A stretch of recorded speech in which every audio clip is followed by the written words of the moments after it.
नमस्कार साथियों, हिंदी स्टेनो बढ़ोत वाले चैनल में आपका हार्दिक स्वागत है। आज के डिक्टेशन रामधारी गुप्ता खंड 1 से प्रतिलेखन संख्या 84 80 वर्ड पर मिनट की स्पीड से होगी। तो आइए शुरू करते हैं। डिक्टेशन शुरू होगी 5 सेकंड बाद। स्टार्ट। महोदय, पिछले कुछ वर्षों में सभी राजनीतिक दल किसी न किसी तरह से जनता से दूर हो गए हैं। आज हम और आप दोनों को अपनी जड़ों को फिर से जमाना होगा। जनता से प्रेरणा लेनी होगी। हमें जनता की आकांक्षाओं, उसकी मांगों और उसकी आवश्यकताओं के अनुसार चलना होगा।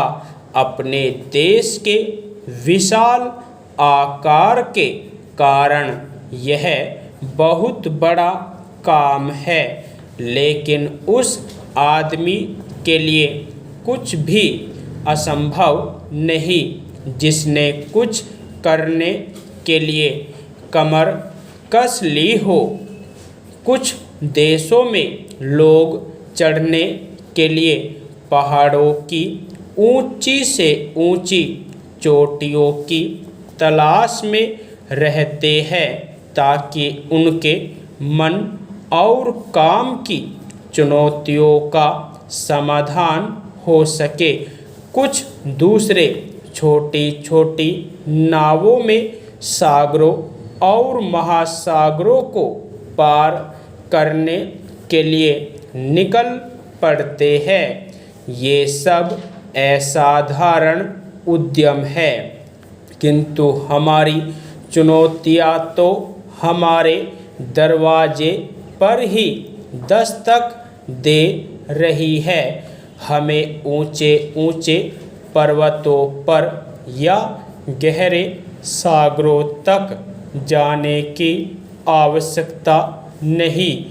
हमारे हर गांव में गरीबी है और घर घर में जात पात है। ये वे पर्वत हैं जिन पर हमें चढ़ना है और ये वे महासागर हैं जिन्हें हमें पार करना है। मुझे मालूम है कि हम में वह शक्ति है। मैं जानती हूँ कि हम में क्षमता है। केवल प्रश्न है करने का, और मैं आशा करती हूँ कि यह सम्मेलन उस दिशा में ले जाने वाला एक छोटा सा कदम होगा।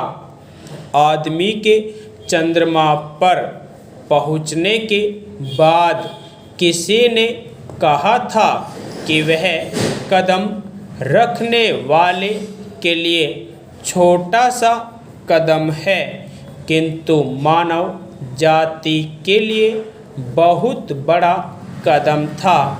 अतः मेरे विचार से आप कह सकते हैं कि आपके लिए यह छोटा कदम होगा, लेकिन यदि आप सफल हुए तो भारत के लिए यह महान कदम होगा। मैं आशा करती हूँ कि आप इसे ध्यान में रखेंगे और दूसरों में उत्साह पैदा कर सकेंगे, क्योंकि किसी भी तरह की उपलब्धि के रास्ते में सबसे बड़ी बाधाओं में से एक है हमारे बुद्धिजीवियों, हमारे पत्रकारों इत्यादि में व्याप्त अविश्वास या संदेह वृत्ति। इस बाधा को हटाना होगा। हमें अपने उत्साह को पुनः स्थापित करना होगा और उससे उत्पन्न होगा वह साहस, धैर्य और संकल्प शक्ति जो उन बहुत सी चीज़ों को प्राप्त करने के लिए आवश्यक है जो हमें प्राप्त करनी ही चाहिए। जब कभी राजनीतिक जीवन और बौद्धिक जीवन में निकट का संबंध रहा है तो दोनों को लाभ पहुंचा है। यदि आपको डिक्टेशन अच्छी लगी हो तो हमारे चैनल को सब्सक्राइब करें तथा वीडियो को लाइक व शेयर भी करें। धन्यवाद।